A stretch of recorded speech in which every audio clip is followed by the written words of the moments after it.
더불어민주당은 내년 4월 서울시장과 부산시장 보궐선거에 후보를 내기 위해 당헌을 고칠지 묻는 전당원 투표를 오늘 오후 6시까지 진행합니다. 또 저녁에 있을 고위 당정청 회의에서는 주식 양도세 부과 대상이 되는 대주주 기준을 3억으로 낮추는 방안과 또 재산세 인하 문제가 집중적으로 논의될 것으로 보입니다. 국회에 나가 있는 취재기자 연결합니다. 김대근 기자. 네, 국회입니다. 네, 먼저 민주당 재보궐 공천 관련 소식부터 좀 알아볼까요? 네, 내년 4월 서울 부산시장 보궐선거에 더불어민주당 후보를 내기 위해 당원 개정 여부를 결정하는 전당원 투표는 오늘 오후 6시까지 진행됩니다. 현재 당원은 당 소속 선출직 공직자가 부정부패 등 중대한 잘못으로 직위를 상실해 재보궐선거를 하는 경우 해당 선거구에 후보자를 추천하지 않는다고 되어 있습니다. 이에 따르면 내년 서울시장과 부산시장 선거에 민주당은 후보를 낼 수 없습니다. 서울 부산시장 보궐선거가 고 박원순 전 서울시장과 오거돈 전 부산시장 등 민주당 소속 지자체장의 성추문이 원인이 됐기 때문인데요. 민주당은 후보자를 내서 심판을 받는 것이 공당의 책임을 다하는 것이라는 판단에 따라 당원 개정 여부를 전당원 투표에 붙였습니다. 현 당원 규정에 전당원 투표로 달리 정할 수 있다는 단서를 달자는 겁니다. 하지만 문재인 대통령이 대표 시절 만든 당원 규정을 5년 만에 깨버리는 거냐, 민주당 출신 단체장의 성추문으로 치르는 선거에 후보를 내는 것이 반성하는 태도냐는 야권의 비판이 잇따르고 있습니다.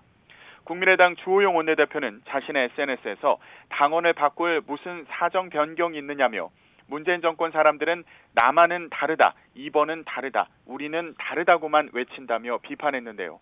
국민의힘은 오늘 오후에도 이 같은 내용의 기자회견을 열 예정입니다. 오늘 투표 결과에 따라 민주당은 이번 주 중에 당원 개정 작업을 거쳐 앞으로 후보 공천 작업도 본격화할 텐데요. 앞으로 정치권의 공방이 치열할 것으로 보입니다. 이 대주주 기준을 3억으로 낮추는 문제도 관심이 높은데 오늘도 논의를 이어간다고요. 네, 올 연말 기준으로 주식 양도세 부과 대상이 되는 대주주 기준을 10억 원에서 3억 원으로 낮추는 방안이 논란인데요. 이에 따르면 올 연말 기준 한 종목을 3억 원 이상 가진 경우 양도세 대상이 됩니다. 민주당은 이 같은 계획을 2년 정도 유예하자는 입장입니다. 하지만 기재부는 대주주 기준을 낮춰 과세 대상을 넓히겠다는 입장을 고수하는 것으로 전해졌는데요. 연말에 세금을 피하려는 매도 물량이 쏟아져 주가 폭락으로 이어질 것을 우려하는 개인 투자자들은 정책 철회를 요구하고 있습니다. 홍남기 경제부총리의 해임을 요구하는 청원에는 22만 명이 넘는 사람들이 동의한 상태입니다. 이런 가운데 국민의힘에서도 대주주 요건 강화에 반대하며 추경호, 류성걸 의원 등이 대주주 요건을 10억 원으로 하는 소득세법 개정안을 발의했습니다. 대주주 요건에 대해서는 오늘 저녁 있을 비공개 고위 당정청 회의에서도 논의될 것으로 보이는데요. 민주당 핵심 관계자는 YTN과의 통화에서 대주주 요건을 3억으로 낮추는 방안은 유예될 가능성이 있다며 당정청 협의가 마무리되면 정부에서 발표할 것으로 보인다고 설명했습니다. 오늘 회의에서는 재산세율 인하 문제도 함께 논의될 것으로 보이는데요.